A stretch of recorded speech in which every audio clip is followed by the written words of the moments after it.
A seemingly normal flight turned into a nightmare when a white man went berserk and attacked a 7-year-old black girl in the face, right in the middle of a crowded plane. No one said anything until a passenger stood up. It was Sylvester Stallone, not on screen, but in real life. And what he did next changed that little girl's life.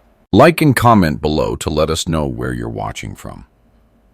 It was one of those thick, humid Atlanta mornings, when the air clung to your skin before the sun even cleared the skyline. At Hartsfield-Jackson Airport, the nation's busiest, people moved like tired bees through the concourses. Amid the rolling suitcases and distracted chatter stood a young black woman named Clarice Jennings, gently holding the hand of her daughter, Nia. At just 7 years old, Nia's world was still filled with color and questions. Her hair was carefully braided and dotted with purple beads. Her tiny backpack jingled with markers, animal crackers, and a storybook about the Seattle Space Needle. This was their first big trip together, just the two of them. A mother and his daughter were chasing something new beyond the heat of Georgia.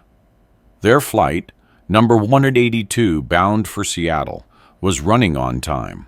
Clarice kept checking her phone for gate updates, while Nia practically vibrated with excitement. "Mama, do you think we'll see a volcano? I saw on YouTube. There's a mountain with fire," she said, wide-eyed. Clarice chuckled softly. "That's Mount Rainier, baby. But it's not on fire. It's just sleeping." A few feet away, a man in his early 50s named Dan Mercer adjusted the cuff of his shirt, already irritated. A Seattle native returning home from a business expo, Dan carried the air of someone who hadn't smiled at a stranger in years. His eyes lingered a bit too long on the mother and daughter ahead of him, his expression unreadable, but not kind. When they boarded, Clarice and Nia took their seats in row 14, window and middle. Dan had the aisle seat directly across. As he placed his leather briefcase into the overhead bin, he glanced across the aisle at Clarice and Nia. His jaw tightened, not visibly, but enough for anyone paying attention. But no one was. Not yet. Near the back of the plane, a man settled quietly into seat 28A. Baseball cap low, hoodie zipped up to the chin, sunglasses hiding most of his face. No one paid him much attention. And that's how Sylvester Stallone preferred it. He'd spent a lifetime in the spotlight, but always said the best acting he ever did was when people didn't know he was there. He wasn't traveling for a film. He'd just spoken at a charity event for veterans in Atlanta and was on his way to Seattle for another commitment. Flying commercial wasn't beneath him. It kept him grounded, literally and otherwise. As the flight took off, Nia's excitement spilled over. She pressed her forehead to the window and squealed, "Look, Mama, the cars look like ants." Clarice smiled and said, "Wait till we're above the clouds." Across the aisle, Dan sighed heavily and muttered something. It was low, but the words loud and typical drifted just enough to be heard. Clarice didn't respond. She was used to that tone, had heard it in stores, in elevators, and in the eyes of strangers. She didn't want to start anything. Not here, not with her daughter next to her. But Nia turned around, her smile faltering. "Did I do something wrong?" she asked. "Of course not," Clarice said gently. "You're perfect." As the plane leveled out, passengers slipped into their routines. Some watched movies, some slept. Nia pulled out her coloring book and a purple crayon, beginning to fill in a cartoon dolphin. She hummed softly, her feet not yet reaching the floor. Dan looked over again and rolled his eyes. They should have a kids section on these flights, he muttered. This time, Clarice heard it clear. She looked at him, met his stare. "She's being quiet," she said calmly. "Please don't speak about my child." Dan didn't blink. "I'm just saying some people don't know how to raise respectful children." Stallone, several rows back, lifted his head at that. He wasn't eavesdropping, but decades in the business had trained him to read tension before it erupted. He sat forward slightly. 20 minutes passed. Nia continued coloring. Clarice opened a magazine, but her eyes weren't reading. Dan tapped his fingers against the armrest, eyes twitching toward the little girl every few seconds, like she was a leaky faucet. A flight attendant came by with drinks. Clarice requested apple juice for Nia. Dan asked for black coffee, declined cream or sugar. "Just make it strong," he snapped. When the flight attendant offered Nia a napkin and said, "I love your braids, sweetie," Nia lit up. Dan snorted. "They always get doted on," he said under his breath. Clarice froze. She'd heard that tone all her life. "Excuse me?" she asked. Dan leaned on behind. "Borrow again." "Nothing. Forget it." But the damage was done. Nia dropped her crayon. It rolled across the floor and bumped against Dan's polished shoe. The girl unbuckled and leaned down to pick it up. Dan recoiled as if she were diseased. "Watch it!" he barked. Clarice leaned in, voice still calm but firm. "She didn't mean to touch you," Dan hissed. "Keep your kid in her space. You people don't know boundaries." Stallone stood up, slowly, deliberately. He made his way toward the front of the cabin. Nobody recognized him yet. He wasn't wearing the face of Rocky or Rambo. He was wearing the face of a man who had seen too much to sit back and do nothing. He stopped beside Dan's row, as if checking the overhead bin. Then he looked down, removed his sunglasses. "Everything all right here?" he asked. His voice was unmistakable. Gravel dipped in steel. Dan blinked. "Who the hell are you?" Stallone didn't answer the question. "Seems like you're having a problem with a child," Dan scoffed. "Mind your own business, pal." When a grown man starts targeting a little girl on a plane, it becomes everybody's business, Stallone replied. Clarice's heart was racing. Nia was clutching her sleeve now, afraid. The passengers around them had gone quiet. A few phones were being discreetly raised. Dan looked like he was trying to figure out who he was talking to, and why he suddenly felt smaller. "I didn't touch her," Dan said defensively. "Didn't say you did," Stallone said. "But you've said enough." "Yeah." A flight attendant arrived. "Is everything okay?" she asked, eyes darting between the three. Stallone nodded slightly toward Clarice. "I think she has something to report." The attendant turned to Clarice, who hesitated, then nodded. "This man has been verbally aggressive toward my daughter since we boarded," she said, her voice trembling. "He's made racially charged comments. She's 7. The flight attendant stiffened. "Thank you for letting me know," she said. and disappeared toward the front of the cabin. Dan looked away, his jaw clenched. Stallone didn't move. He stood like a monument, eyes fixed on the man who had just crossed a line. Naya whispered, "Mama? Who is that man?" Clarice didn't answer right away. She wasn't sure. But somehow, she knew they weren't alone anymore. Dan sat rigid in his seat, arms crossed, eyes fixed on the tray table in front of him, as though he could will the rest of the flight away. Stallone didn't return to his seat right away.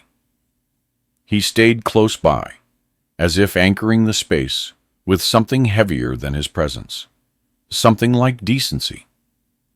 A few passengers had taken note of what had transpired, exchanging quiet glances, their expressions a blend of discomfort and gratitude. Clarice felt the tension in her shoulders ease slightly. Nia, nestled under her arm, looked up with wide eyes. "Mama," she whispered, "why does he hate me?" Clarice didn't answer right away. How do you explain that kind of hate to a child who still believed everyone meant well? She leaned close and said softly, "He doesn't even know you, baby. People like him. They just carry anger, and they aim it at people who look like us. But it's not your fault. It's never your fault." "Bah?" At the front of the cabin, the flight attendant reappeared after speaking with the lead on the crew. She approached Dan with a practiced calm. "Sir, I need to ask if you'd be willing to relocate to another available seat for the remainder of the flight. We've received a concern from another passenger and want to ensure everyone is comfortable." Dan's eyes snapped up. "This is my assigned seat," he growled. "I paid for it, and I'm not going anywhere." The attendant nodded, expecting that reaction. "Understood, sir. Just know we'll be monitoring the situation closely." She turned to Clarice, offering a sympathetic smile.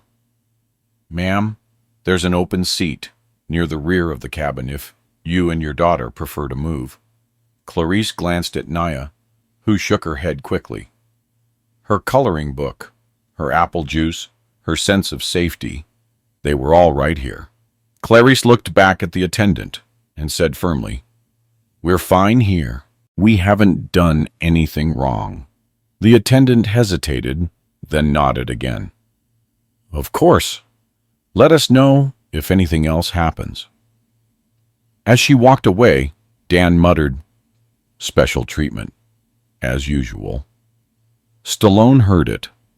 So did the woman seated behind him. She tapped her husband and whispered something. The air in the cabin felt thinner. For a while, things quieted. Stallone returned to his seat but didn't settle. He removed his sunglasses and simply stared forward, jaw set. Clarice tried to focus on the magazine in her lap, though her eyes scanned the same paragraph 4 times. Nia picked up her crayon again, but the lines she drew were now shaky, uncertain. An hour passed. The hum of the engine dulled the edge of tension, but it was still there, simmering just beneath the surface. Somewhere over Kansas, the seatbelt sign dinged back on due to turbulence. The plane rocked gently, nothing serious, but enough to send drinks sloshing and stomachs turning. Nia whimpered and grabbed Clarice's hand. "It's okay," Clarice whispered. "Just a little bump in the sky." Dan, meanwhile, grunted in annoyance. "Figures," he muttered, adjusting his seatbelt with unnecessary force. Then, as if seeking something to blame, his eyes locked on Naya again. She was doing nothing, just sitting quietly, holding her mother's hand. But it didn't matter. His disdain didn't need logic. And then it happened. One moment of innocent motion, a simple human act, and everything changed. Nia leaned slightly toward the aisle, trying to retrieve a dropped sticker that had fluttered off her lap. In doing so, her elbow barely brushed against Dan's pant leg. It wasn't intentional. It wasn't forceful. It was a child's movement in a cramped space. But to Dan, it was an excuse. He lurched in his seat and barked, "What's wrong with you?" Clarice turned sharply, already protective. "She didn't do anything. You need to calm down." Dan snapped, "I've had enough of this." He slammed his cherry's hole up, causing a loud crack that made several passengers jump. Then, in a moment that seemed to stretch through time, he lashed out. His arm came around, and his hand struck Nia on the side of her head. Gasps erupted across the cabin. Clarice screamed, throwing herself over her daughter, shielding her with her own body. Nia cried out in pain and confusion, her small hands reaching for her mother's arms. Passengers stood up in shock. A woman shouted, "Did he just hit that child?" The flight attendants rushed forward, and Stallone was already on his feet, moving with the urgency and precision of someone who'd been through combat situations. He reached Dan before the man could move again, grabbing his wrist and pulling him back with calculated strength. "You're done," Stallone growled. Dan tried to yank away, but Stallone held him firm, like a pillar. "You laid a hand on a child. You're done." A man a few rows up started filming. Another came to help restrain Dan as the flight attendants scrambled for the plastic zip-tie cuffs reserved for the worst kind of in-flight incidents. Dan yelled obscenities, still trying to twist free. "You think you're a hero, tough guy? You're not gonna get away with this." Stallone didn't even flinch. "I'm not trying to get away with anything," he said quietly. "I'm doing what someone should have done a long time ago." Clarice sat on the floor of the aisle, cradling Nia, who was sobbing against her chest. A bruise was already forming under her eye. One of the attendants kneeled beside them. "We're so sorry," she whispered, placing a small cold pack on Nia's cheek. "We've radioed ahead. We're landing early.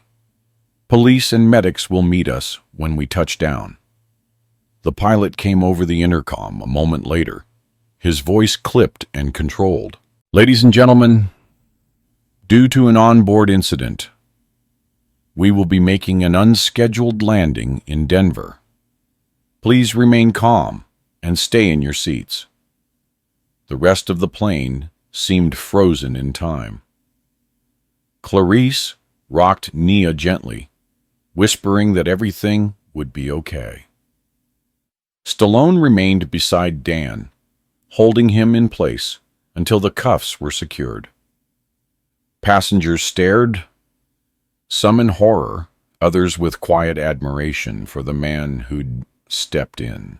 A middle-aged woman across the aisle passed Clarice a bottle of water and a napkin. "I'm so sorry this happened," she whispered. Clarice nodded, words caught in her throat. "Thank you," she managed. Nia trembled against her, her sobs softer now, but still shaking her small frame. Stallone crouched next to them, careful not to startle the child. "Hey," he said gently. "You're really brave, you know that?" Nia looked at him through watery eyes and nodded slightly. He offered a smile, warm and simple. "You've got a good mom. She kept you safe, but you kept yourself strong. That matters." Clarice looked at him, her eyes filled with a storm of pain and gratitude. I don't know what would have happened if you hadn't been here, she said, voice low and raw. Stallone shook his head. I'm glad I was. That man shouldn't be near any child, let alone yours. By the time the plane descended over Denver, the mood had shifted. The adrenaline was fading, replaced by fatigue and reflection. Some passengers wept quietly. Others texted loved ones. Dan sat restrained and red-faced, spitting bitter words into the empty air. But no one was listening anymore. He had lost the room. More importantly, he had lost whatever fragile excuse remained for his hatred. The plane landed smoothly, and the door opened to flashing lights and uniformed officers waiting on the jet bridge. As paramedics boarded to assess Nia's condition, Stallone stood back, letting the professionals do their work. But Clarice reached for him before he could disappear. "Will you stay?" she asked. He nodded once. Of course.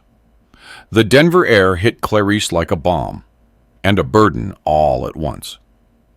As she stepped off the plane, with Nia nestled in her armholes, the rush of oxygen and flashing blue lights reminded her that safety had a cost, and hers had just been paid in full by a stranger. The police officers on the tarmac escorted Dan away in silence, his wrists bound in real cuffs now, not the plastic kind handed out on airplanes. His curses still lingered in the air, but no one responded. He was background noise now, irrelevant. The officers never looked back at him. Their eyes were on Nia. The paramedics ushered Clarice and her daughter into a waiting medical van. Nia clung to her tightly, her small body still trembling, pressed into her mother like she was trying to disappear into the only safe place left in the world. Stallone remained a step behind them, not intrusive, not hovering, just there. The paramedic in the van, a woman named Angela, with kind eyes and a soft Tennessee accent, gently examined Nia's face. "You're lucky, sweetheart. No fracture that I can feel. Might be sore for a bit, but you're gonna be okay." Clarice swallowed hard and nodded. She didn't feel lucky. She felt like she'd walked through a door she couldn't shut again.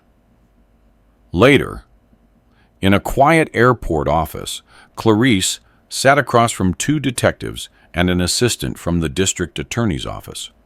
Stallone sat in the corner of the room, arms crossed, his hoodie still on. He hadn't spoken much since they landed, just a few firm statements, to police, direct and calm. When asked if he'd be willing to testify, he didn't even hesitate. "Absolutely," he said. "I saw everything." Clarice gave her statement with Nia, asleep on her lap. The little girl had finally stopped crying, her body limp with exhaustion. The bruise on her cheekbone was purple and angry. The DA assistant took notes furiously, his pen barely keeping up with the flood of details. "We'll be pursuing charges for assault on a minor, plus hate crime enhancements," he said firmly. "This case will be high profile. There's already media interest. Are you comfortable with that?" Clarice looked down at Nia. She didn't feel comfortable with anything, but she nodded. He shouldn't be allowed to do this and walk away. They were escorted to a nearby hotel, the airline covering the cost of the room and promising full cooperation with law enforcement. Clarice stood in the elevator, holding Nia, who had finally drifted into a light, uneasy sleep. Stallone stood beside them, quiet, solemn. As the doors closed, Clarice turned to him.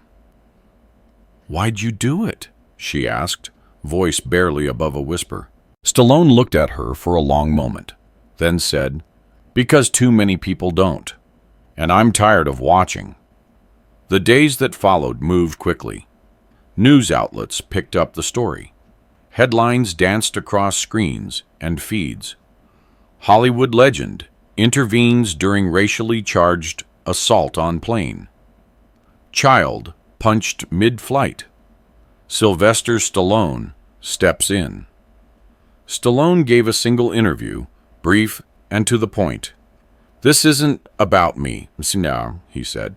"It's about a child who was hurt and a society that lets hate sit in the aisle like it bought a ticket." He declined further interviews. "Let the family tell their story," he said. Clarice, at first overwhelmed, eventually agreed to speak out. With the support of legal counsel and trauma specialists, she did one sit-down with a local station. The reporter asked gently, "What do you want people to understand?" Clarice, eyes steady, said, "That what happened to my daughter wasn't just about one man. It's about a culture that allows people like him to believe they're untouchable. I've been quiet all my life, but not anymore." Naya started therapy.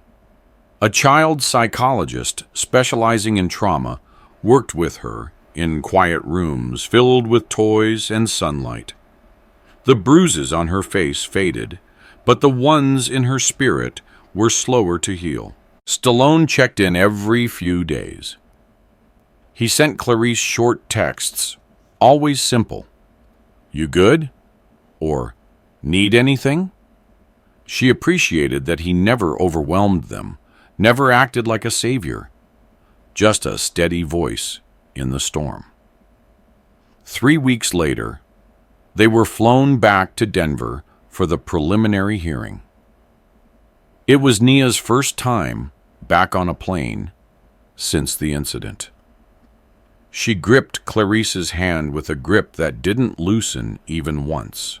When they landed, Stallone was already waiting near baggage claim, dressed clean but casual, his presence as grounding as ever. Nia ran to him, not quickly, not with laughter, but with purpose, and wrapped her arms around his waist. "You came back," she whispered. Stallone knelt down and looked her in the eye. "Of course I did." In the courtroom, Dan was presented in a pressed suit, clean-shaven, coached. But even that couldn't soften the ugliness of what he'd done. Video from multiple passengers showed everything. His slurs, the slap, the chaos. The prosecution laid it all out clearly, methodically. Clarice testified first. Her voice shook, but her words were steady. "He looked at my daughter like she was a problem just for existing. He called her loud, unruly. She was just coloring. He hit her with his fist. And for what? For being a little black girl who dared to smile on a plane?" Stallone testified next. He told the court what he saw. The comments, the escalation, the violence. He didn't dramatize it. He didn't need to. The hate in his voice. It wasn't new. I've heard that kind of hate before. I've seen where it leads. I wasn't gonna let it happen this time. The judge listened carefully. Dan's attorney tried to spin the story, citing mental fatigue and stress from recent job loss. It didn't work. The evidence was too clear. The hearing ended with Dan being ordered to stand trial. As he was led out of the courtroom in cuffs again, his eyes scanned the room, but no one met his gaze. Clarice held Nia tightly, whispering that it would be over soon. Outside the courthouse, a reporter called out to Clarice, "Do you believe this was racially motivated?" She didn't flinch. Of course it was. And pretending it wasn't is how it happens again. That evening, back at the hotel, Stallone dropped by with the takeout. They sat around the small table, eating in silence for a few minutes. Then Nia looked up and said, "Mr. Stallone, do you think I'm brave?" He put his chopsticks down and leaned forward. "I think you're one of the bravest people I have ever met. And I've met a lot of brave people." Nia nodded, her expression serious. "I want to help other kids someday, so they don't feel small like I did." Clarice reached across the table and took her daughter's hand, tears shining in her eyes. "You already are, baby." Months later, the trial ended in a guilty verdict. Dan received a multi-year sentence with hate crime enhancements. The courtroom was packed that day, but the most important faces were right there in the front row: Clarice, Nia, and the man who had refused to be a bystander. The judge, before handing down the sentence, said, "Justice isn't just about punishing the guilty. It's about protecting the innocent. Today, we do both." Outside, reporters asked Stallone how it felt to be a hero. He shook his head. "You don't need to be famous to do the right thing. You just need to stop waiting for someone else to stand up." Then he looked at Nia and smiled. "Besides, the real hero's right there." She smiled back, bruises gone, but strength in her eyes where fear used to live. In the months that followed, Clarice founded a small nonprofit called Bright Seat, focused on advocating for safer travel and stronger protections for marginalized families. Nia became a quiet ambassador, speaking at schools and writing letters to other children who had been bullied or mistreated. Stallone stayed in touch, sometimes sending handwritten notes, sometimes just a postcard from wherever he was filming next, always signed, "For Nia, keep shining."